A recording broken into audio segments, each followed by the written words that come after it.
What was I going to say? Really quick?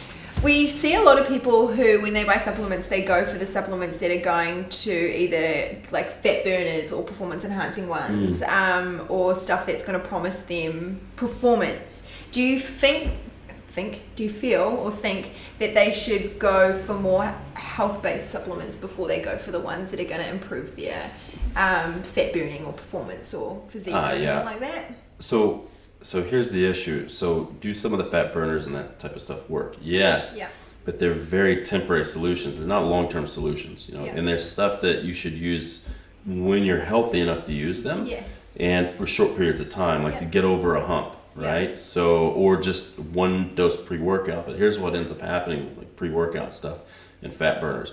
You start using them pre-workout, and then the next thing you're doing them to get up in the morning, and then you're using them to, I know, that's why I just drink coffee now. But then they end up using them all day because then they stop working. And then you need 1.5, and then you need 2, and then you need... They start losing effectiveness, so you just take more and more, you find more extreme, and you know, you're looking for stuff what's more colorful on the label with a skull and crossbones on it, and you know. How do you become more resilient to that sort of stuff? Like, what is it that's happening where one scoop used to do it, now it doesn't, and 2 does? So a lot of them have to do with adrenal output, right? Yeah. So you take something that maybe has just a boatload of caffeine in it.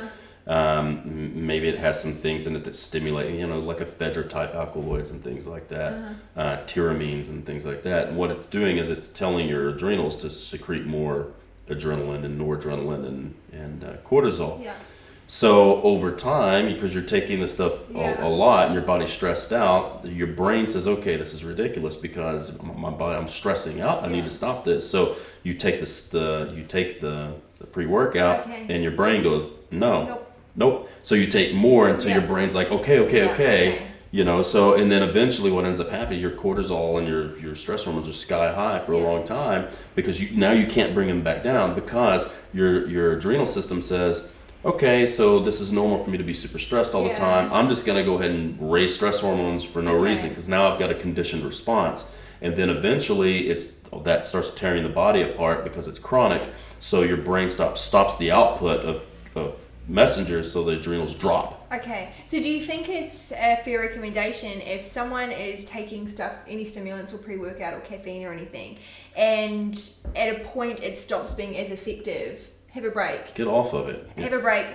Do it again. Here's the thing, the majority of energy, Red Bull and these pre-workouts and energy supplements, they're not really giving you energy. They're giving you the perception of more energy, but there's no calories in them, so there's no actual energy in them. Making ATP. Right. Unless you're orally ingesting ATP in a pre-workout or some sugar or whatever, you're not actually getting any energy. It's just false energy. So eventually false energy runs out because there's no free ride. Eventually it's going to catch you. So what I would rather people do is just use non-stimulant pre-workouts, use some coffee, right? And then the health stuff. But then use nootropics. Start using things that give you a perception of having more mental acuity. And also get your health supplements, like your multivitamins. And that's the thing.